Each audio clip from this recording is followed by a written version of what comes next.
ಶ್ರೀಚಕ್ರವಾಸಿನಿ ಮಹಾದೇವಿ ಅಮ್ಮ ಶ್ರೀ ಸಿಂಹವಾಹಿನಿ. ನಿಂದೇನು ಮಾರಿಗುಡಿ, ನಮ್ದಿಷ್ಟೆಲ್ಲ ಸಾಧನೆಗಳಾಗಿದ್ರು ನೀನಿನ್ನು ಆಕಾಶ ನೋಡ್ತಾ ಕೂತಿದ್ಯಾ. ಇನ್ನು ನಿನ್ನ ಕೆಲಸನೂ ಆಗುತ್ತೆ, ನಮ್ಮ ಕೆಲಸಗಳು ಆಗುತ್ತೆ. ಚಿಂತೆ ಬಿಟ್ಬಿಡು, ಸಂತೋಷ ಪಡು. ಹುಲಿನ ಕಟ್ ಹಾಕಿದ್ರೆ ಏನು ಮಜಾ ಸಿಗತ್ತೆ, ಅದನ್ನ ಕಾಡಿಗೆ ಬಿಡಬೇಕು, ಆಗಲೇ ಅದಕ್ಕೆ ಬೇಟೆ ಮಜಾ ಸಿಗೋದು. ಕಟ್ ಹಾಕಿ ತುಂಡು ಮಾಂಸ ಬಿಸಾಕಿದ್ರೆ ಅದು ಹಸುವಿನಿಗತ್ತಷ್ಟೇ. ಆದರೆ ಹುಲಿಯಾಗಿ ಹುಟ್ಟಿ ಅದರ ಗುಣವನ್ನೇ ಮರೆಯೋ ಹಾಗಾಗತ್ತೆ. ಈಗ ನಿಂದೇನು ಚಿಂತೆ, ನಿನಗೇನಾಗ್ಬೇಕು ಹೇಳು, ನಮ್ಮಿಂದಾಗೋದಾದ್ರೂ ಸಹಾಯ ಮಾಡ್ತೀವಿ.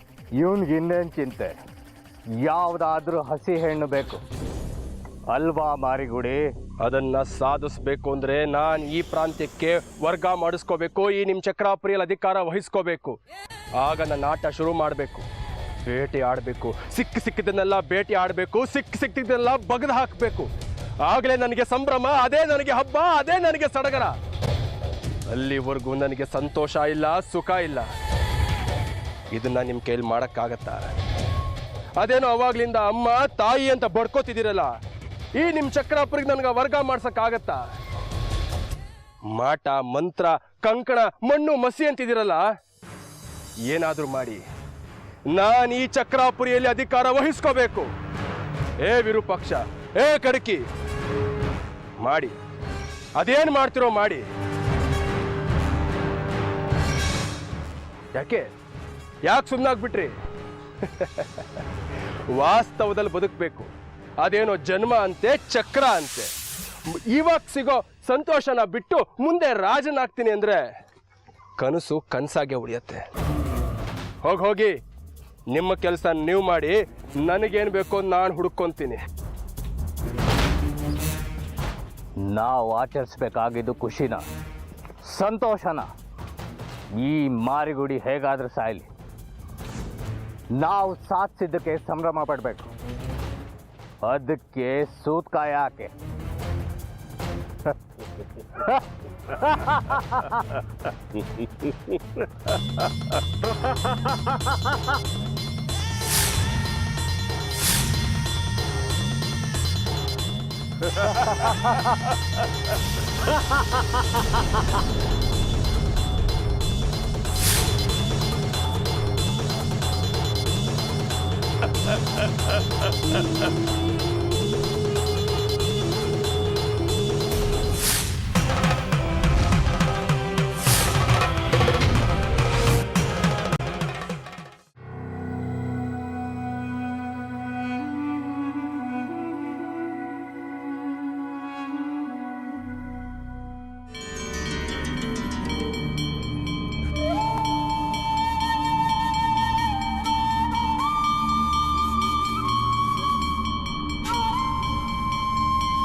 सहस्रशीर्षा पुरुषः सहस्राक्ष सहस्रपाद.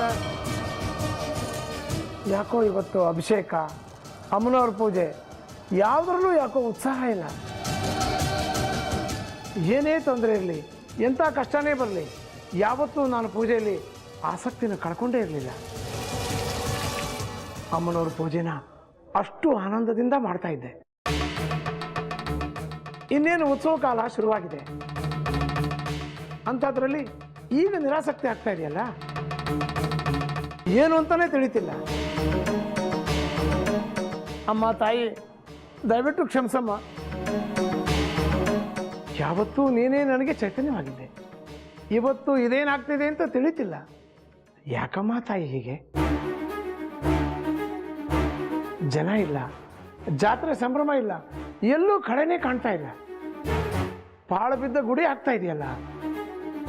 ವೈಭವದಿಂದ ಮೆರೆದಂಥ ಚಕ್ರಾಪುರಿ ತ್ರಿಪುರ ಸುಂದರಿ ಅಮ್ಮನವರ ದೇವಸ್ಥಾನ ಮತ್ತೆ ಆ ವೈಭವಗಳನ್ನು ನೋಡೋ ಹಾಗೆ ಮಾಡು ತಾಯಿ. ನನಗೆ ನಿನ್ನ ಶ್ರದ್ಧಾ ಭಕ್ತಿಯಿಂದ ಪೂಜೆ ಮಾಡೋದಕ್ಕೆ ಶಕ್ತಿ ಕೊಡು ತಾಯಿ. ಎಲ್ಲವೂ ಮೊದಲಿನಂತೆ ಆಗಿ ನೀನೇ ಕಾದು ಕಾಪಾಡಬೇಕು ತಾಯಿ.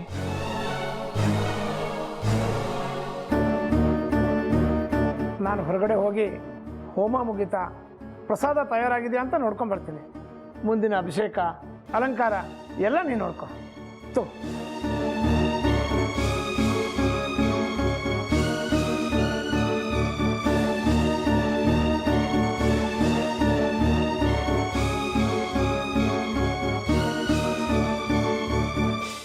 ವೆಂಕಟೇಶ, ಅನ್ನ ಬೆಂದಿದೆಯಾ ನೋಡು, ಬಸ್ದು ಬಿಡು.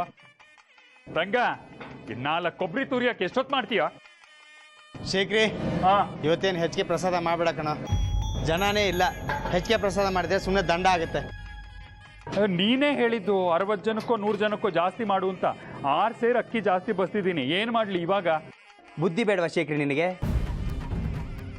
ದೇವಸ್ಥಾನದ ಪಾಠಶಾಲೆಯಲ್ಲಿ 20 ವರ್ಷ ಮಣ್ಣು ಹೊತ್ತಿದ್ಯಾ? ಎಷ್ಟು ಜನ ಇದ್ದಾರೆ, ಏನು ಬೇಕು ಏನು ಬೇಡ ಅನ್ನೋ ಪರಿಜ್ಞಾನ ಬೇಡವಾ ನಿನಗೆ? ನಿನಗೇನಪ್ಪ, ಉಗ್ರಾಣದಲ್ಲಿ ದಿನಸಿ ಇರುತ್ತೆ, ತರ್ತೀಯ, ಬೇಯಿಸ್ತೀಯ, ಹಾಕ್ತೀಯ. ಒಂದು ಕೆಲಸ ಮಾಡು, ಸಂಜೆಗೆ ಏನಾದರೂ ಪ್ರಸಾದ ಉಳಿದ್ರೆ ಅರ್ಧ ನೀನು ಸುರ್ಕೋ, ಇನ್ನು ಅರ್ಧ ನನಗೆ ಸುರಿ. ಅಯ್ಯೋ ಪಂಚಾಕ್ಷರಿ, ನೀನು ಹೇಳಿದ ಮೇಲೆ ನೀನು ಹೇಳಿದ್ದಕ್ಕೆ ಮಾಡಿತ್ತು ಇದೆಲ್ಲ. ಜನ ಜಾಸ್ತಿ ಬರ್ಬೋದು, ಸ್ವಲ್ಪ ಪ್ರಸಾದನ ಜಾಸ್ತಿ ಮಾಡು ಅಂತ ಹೇಳಿದ್ದೆ. ಆದರೆ ನೀನು ದೇವಸ್ಥಾನ ಪ್ರಾಂಗಣಕ್ಕೆ ಬಂದ್ಬಿಟ್ಟು ನೋಡೋಕ್ಕಾಗಲ್ವ ಜನ ಇದ್ದಾರೆ ಇಲ್ವಾ ಅಂತ? ಹೊರಗಿನ ಜನ ಒಬ್ಬರು ಇಲ್ಲಯ್ಯ. ಇರೋರೆಲ್ಲ ದೇವಸ್ಥಾನ ಸಿಬ್ಬಂದಿಗಳು, ಹೂ ಮಾರೋರು, ಹಣ್ಣು ಮಾರೋರು, ಚಪ್ಪಲಿಕಾಯಿ ಅವನು. ಎಲ್ರದ್ದು ಒಂದೇ ಬೋಂಬಿಡಿ, ಯಾಕೆ ಜನ ಬರ್ತಾ ಇಲ್ಲ ಅಂತ. ಅಲ್ಲ, ನನ್ನನ್ನು ಕೇಳಿದ್ರೆ ನಾನು ಏನಯ್ಯ ಉತ್ತರ ಕೊಡಲಿ? ಯಾಕೋ ಏನೋ ದೇವಸ್ಥಾನದಲ್ಲಿ ಉತ್ಸವದ ಕಳೆನೇ ಕಾಣ್ತಾ ಇಲ್ಲ. ದೇವಸ್ಥಾನ ಎಲ್ಲ ಬಿಕೋ ಅಂತ ಇದೆ. ಬೇರೆ ಭಕ್ತಾದಿಗಳು ಹೋಗಲಿ, ನಿತ್ಯ ಬಂದು ಅರ್ಚನೆ ಮಾಡಿಸ್ಕೊಂಡು ಪ್ರಸಾದ ತೊಗೊಂಡು ಹೋಗ್ತಿದ್ರಲ್ಲ, ಅವರೂ ಬರ್ತಾ ಇಲ್ಲ. ಆ ಬೇಜಾರಿಗೆ ನಿನ್ನ ಮೇಲೆ ಸ್ವಲ್ಪ ರೇಗ್ಬಿಟ್ಟೆ. ಮನ್ಸಿಗೆ ತೊಗೋಬೇಡ ಶೇಖ್ರಿ. ಪರವಾಗಿಲ್ಲ ಬಿಡು. ಆದರೆ ಈಗೇನು ಮಾಡೋದು? ಅಮ್ಮನವ್ರ ಪ್ರಸಾದ ಅಂತ ಮಾಡಿರೋದು, ಚೆಲ್ಲೋ ಹಾಗೂ ಇಲ್ಲ. ಒಂದು ಕೆಲಸ ಮಾಡು, ಸಂಜೆಗೆ ಇದೇ ಪ್ರಸಾದನೇ ಇರಲಿ, ಮತ್ತೇನು ಮಾಡೋಕ್ಕೆ ಹೋಗಬೇಡ, ಸರಿನಾ? ಅದೇನಾಗಿದೆ ಅಮ್ಮನವ್ರ ದೇವಸ್ಥಾನಕ್ಕೆ. ಲೇ ವೆಂಕಟೇಶ, ಅಷ್ಟನ್ನಕ್ಕೂ ಪುಳಿಯೋಗರೆ ಕಲಿಸ್ಬೇಡ ಕಣ. ಹೆಚ್ಚಿರೋ ತರಕಾರಿನ ತಣ್ಣೀರು ಬಟ್ಟೆಲಿ ಮುಚ್ಚಿಡು. ಅನ್ನನೂ ಅಷ್ಟೇ, ರಾತ್ರಿಗೂ ಆಗ್ಬೇಕಿದೇನೆ.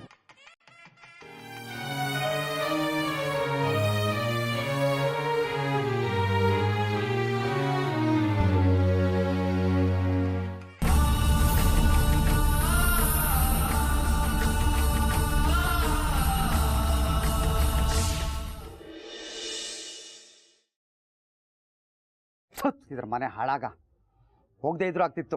ಬೆಳಗ್ಗೆನೇ ಎದ್ದೋದೆ, ಏನೋ ಮಹಾ ಸಂಪಾದನೆ ಆಗುತ್ತೆ ಅಂತ. ಸಾಲದಕ್ಕೆ 2,000 ರೂಪಾಯಿ ಕೊಟ್ಟು ಆಟೋ ಬೇರೆ ಸರಿ ಮಾಡಿಸಿದ್ದೀನಿ.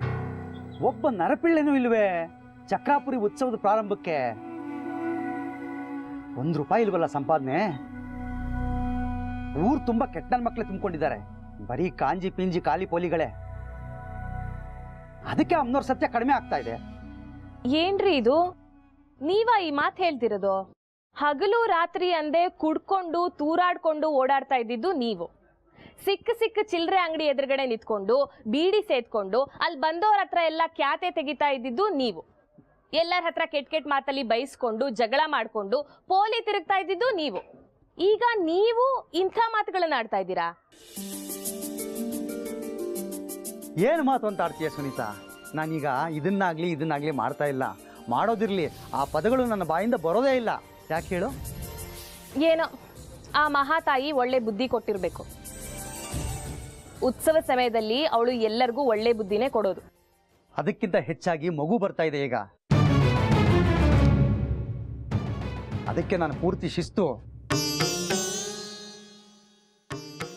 ಹೆಂಡತಿ ಹತ್ರ ಊರವ್ರ ಹತ್ರ ಬೈಸ್ಕೊಂಡು ಸಾಕಾಗಿದೆ ನನಗೆ. ನಾಳೆ ಬರೋ ಮಗುನು ನನಗೆ ಕ್ಯಾಕ್ರೆ ಸುಗಿಬಾರ್ದಲ್ವಾ, ಅದಕ್ಕೆ ಈ ಬದಲಾವಣೆ. ಏನು ಆ ಮಗು ಮೇಲೆ ಹುಚ್ಚು ಪ್ರೀತಿ ನಿಮ್ಗೆ? ಮಗು ಮೇಲೆ ತೋರಿಸೋ ಪ್ರೀತಿನಲ್ಲಿ ಒಂದು ಕಾಲ್ ಭಾಗನಾದ್ರೂ ನನ್ನ ಮೇಲೆ ಯಾವತ್ತಾದ್ರೂ ತೋರಿಸಿದ್ದೀರಾ? ಮನುಷ್ಯ ಅಂತ ಹುಟ್ಟಿದ ಮೇಲೆ ಕಾಲಕ್ಕೆ ತಕ್ಕಂತೆ ಬದಲಾವಣೆ ಅನಿವಾರ್ಯ ಅಲ್ವೇನೆ? ಎಲ್ಲರೂ ಅಂದ್ಕೊಂಡಿದ್ರಿ ಅಲ್ವಾ ಈ ಜನ್ಮದಲ್ಲಿ ಜಗ್ಗಿ ಬದಲಾಗಲ್ಲ ಅಂತ. ಈ ಬದಲಾವಣೆಗೆ ಕಾರಣ ನಿನ್ನ ಹೊಟ್ಟೆಲ್ ಬೆಳೀತಾ ಇರೋ ನನ್ನ ಮಗು ಕಣೆ. ಇದು ನಿನ್ನ ಕೊಡುಗೆ, ನಿನಗೆಷ್ಟು ಕೃತಜ್ಞತೆ ಹೇಳಿದ್ರು ಸಾಲಲ್ಲ ಕಣೆ. ಈ ಮಗು ಹುಟ್ಟದೆ ಹೋದ್ರೆ? ಛೇ, ಆ ಮಾತು ಮಾತ್ರ ಆಡ್ಬೇಡ ಕಣೆ. ನಿನಗೆ ಕೈ ಮುಗಿದು ಕೇಳ್ಕೊತೀನಿ, ಅಮ್ಮನವ್ರ ಕರುಣೆ ಇದು. ಇಂಥ ಹೊತ್ತಿನಲ್ಲಿ ಕೆಟ್ಟದನ್ನು ಯೋಚನೆ ಮಾಡಬೇಡ ಕಣೆ. ಅಮ್ಮಂಗೆ ವಿಚಾರ ಮುಟ್ಸಿದ್ದೀನಿ, 15 ದಿವಸ ಆದಮೇಲೆ ಬರ್ತಾಳೆ, ನೀನು ಆರಾಮಾಗಿರ್ಬೋದು, ನಿನಗೆ ಸಹಾಯ ಮಾಡ್ತಾಳೆ ಅವಳು. ನನಗಂತೂ ಈಗ ಕನಸಲ್ಲೆಲ್ಲ ಬರೀ ಮಕ್ಕಳೇ. ನಾನು ಮಗು ಜೊತೆ ಆಟ ಆಡ್ತಿದ್ದ ಹಾಗೆ, ಮಗು ನನ್ನ ಮೇಲೆ ಕೂಸುಂಬರಿ ಆಡ್ತಿದ್ದ ಹಾಗೆ. ನನ್ನ ಕನಸುಗಳನ್ನು ಕೊಲ್ಲಬೇಡ ಕಣೆ. ನಾಳೆ ಬೆಳಗ್ಗೆನೂ ಬೇಗ ಹೊರಡ್ತೀನಿ, ಒಂದಷ್ಟು ಜನ ಬರ್ಬೋದು, ಸಂಪಾದನೆ ಚೆನ್ನಾಗಿ ಆಗ್ಬೋದು.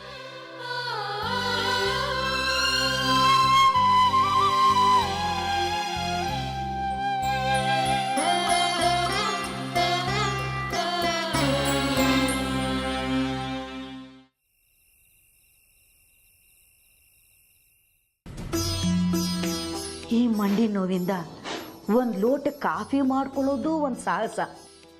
ಒಂದು ಕಾಲದಲ್ಲಿ 60 ಜನ ಬರಲಿ, 80 ಜನ ಬರಲಿ, ಏನೇ ಕಾರ್ಯಕ್ರಮ ನಡೆದರೂ ನನ್ನೊಬ್ಬಳೇ ಎಲ್ರಿಗೂ ಅಡುಗೆ ಮಾಡಿ ಬಡಿಸ್ತಿದ್ದೆ. ಆದರೆ ಈ ಹೇಗಾಯ್ತು ನೋಡ್ದ್ಯಾ? ಮತ್ತು ಯಾಕೆ ಇವತ್ತು ಮಾಡಕ್ಕೆ ಹೋದ್ರಿ? ಸುಧಾರಿಸ್ಕೋಬೋದಿತ್ತಲ್ವಾ? ಉತ್ಸವ ಅಲ್ವೇನೆ. ಶೇಖರಿ ಲಲಿತಾ ಇಬ್ರಿಗೂ ಕೆಲಸಗಳು. ಹಪ್ಪಳ ಒದಗಿಸೋ ಕೆಲಸಕ್ಕೆ ಲಲಿತಾ ಹೋದ್ಲು. ನಾನೇ ಅಡುಗೆ ಮಾಡ್ತೀನಿ, ನೀನು ಹೋಗು ಅಂತ ನಾನೇ ಕಳಿಸ್ದೆ. ಸರಿ, ಎಲ್ಲರೂ ಬರೋ ಹೊತ್ತಾಯ್ತು, ತುಂಬ ಸುಸ್ತಾಗಿರ್ತಾರೆ, ಮೊದಲು ಎಲೆ ಹಾಕ್ಬಿಡು, ಊಟಕ್ಕೆ ಬಡಿಸೋಣಂತೆ. ಸರಿ.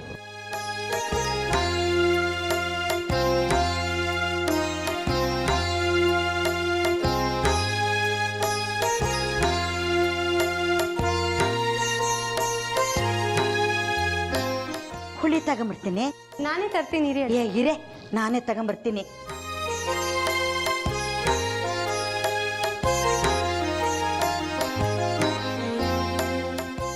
ಜಾಜಿ, ನೀರು ತಗೊಂಡು ಇಡ್ಬಾರೆ.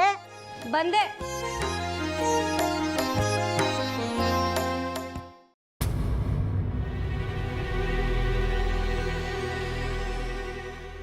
ಅಮ್ಮ ಅಮ್ಮ, ಏನು ಶೇಖರಿ? ಇದೇನಮ್ಮ ಇಷ್ಟೊಂದು ಅನ್ನ ಮಾಡಿ ಬಡ್ದಿದ್ಯಾ? ಇವತ್ತೇನು ಉದ್ಯಾಪನೆನಾ? ಯಾಕೋ ಹೀಗಂತೀಯ ಶೇಖರಿ? 6 ಜನಕ್ಕೆ ಒಂದು ಸೇರಕ್ಕೆ ಜಾಸ್ತಿ ಏನೋ? ಎಲ್ಲ ಹಸ್ಕೊಂಡು ಬಂದಿರ್ತೀರಿ, ಹೊಟ್ಟೆ ತುಂಬ ಊಟ ಬೇಡವಾ? ಬರೀ ಅನ್ನನೇ ತಿಂದುಬಿಟ್ರೆ ನಾ ತಂದಿರೋ ಪುಳಿಯೋಗರೆ ಮೊಸರನ್ನ ತಿನ್ನೋರು ಯಾರು?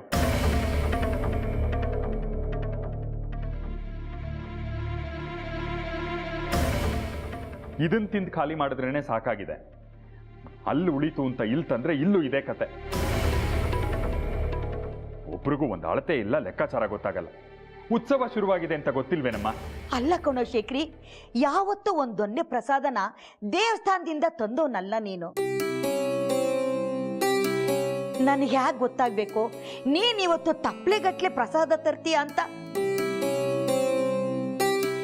ಕಷ್ಟಪಟ್ಟು ಮಂಡಿ ನೋವು ಇಟ್ಕೊಂಡೆ ಅಡಿಗೆ ಮಾಡಿಟ್ಟಿದ್ದೀನಿ. ನೀನ್ ನೋಡಿದ್ರೆ ನನ್ನನ್ನೇ ಅಂತಿದ್ಯಲ್ಲೋ. ಏನ್ ಹೇಳಮ್ಮ, ಉತ್ಸವದ ಕಳೆನೇ ಇಲ್ಲ.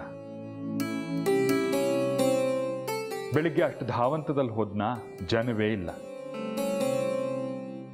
ಹೆಚ್ಚಾಗಿ ಬರೋ ಭಕ್ತಾದಿಗಳಿಗೆ ಅಂತ ಮಾಡಿದ್ದನ್ನೆಲ್ಲ ಮನೆಗೆ ಹೊತ್ಕೊಂಡ್ಬರೋ ಹಾಗಾಯ್ತು. ದೇವಸ್ಥಾನದ ಸಿಬ್ಬಂದಿಯವರೆಲ್ಲ ಮನೆಗೆ ತಗೊಂಡು ಹೋದ್ರು ಇನ್ನೂ ಉಳಿದಿದೆ. ಪ್ರಸಾದನ ಬಿಸಾಕಕ್ಕಾಗತ್ತಾ? ಗೋಶಾಲೆಗೆ ಕಳಿಸಿದ್ದಾಯ್ತು. ಜಾಜಿನೂ ಹೇಳಿದ್ಲು, ಜನವೇ ಇಲ್ಲ ದೇವಸ್ಥಾನದಲ್ಲಿ ಅಂತ. ಉತ್ಸವದ ರಂಗೇ ಕಾಣ್ತಿಲ್ಲ ಅಂದ್ಲು. ಯಾಕೋ ಹಿಂಗಾಯ್ತು ಶೇಖರಿ? ಏನೋ ಗೊತ್ತಿಲ್ಲಮ್ಮ, ಮನಸ್ಸಿಗೆ ತುಂಬ ಬೇಸರ ಆಯಿತು. ಕೈಕಾಲು ತೊಳೆದು ಬರ್ತೀನಿ. ಇವತ್ತಿಗೆ ಈ ಪ್ರಸಾದನೇ ಖಾಲಿ ಮಾಡೋಣ. ಮಾಡಿಟ್ಟಿರೋ ಅನ್ನ ನಾಳೆಗಾಗುತ್ತೆ.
ಮಗು ಏನಾಯ್ತಮ್ಮ?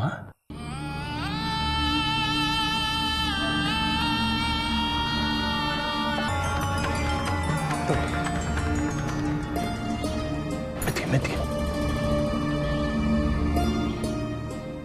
ಯಾಕೆ ಹಾಗೆ ಬೆಚ್ಚ ಬಿದ್ದೆ? ಏನಾದರೂ ಕೆಟ್ಟ ಕನಸು ಕಂಡ್ಯಾ? ಹ್ಞೂ ಅಜ್ಜಯ್ಯ, ಕೆಟ್ಟ ಕನಸೆ. ಯಾಕೆ ಆ ಥರ ಕನಸು ಬಿತ್ತು?